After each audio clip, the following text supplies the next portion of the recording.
Wall guard installation. Tools: cutting machine. Measure the length and height of the installed wall.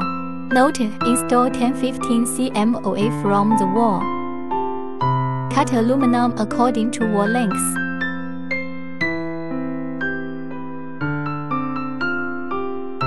Drill holes in the corresponding positions of the aluminum alloy profile screws. The screws are evenly distributed by about 80 cm.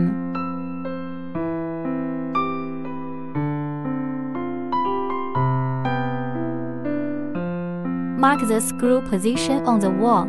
Drill holes at the marked locations. Drive the pellets into the wall.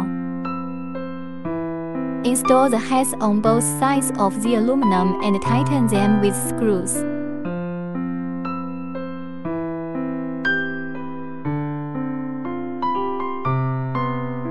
Screw the aluminum alloy profile to the measured wall position.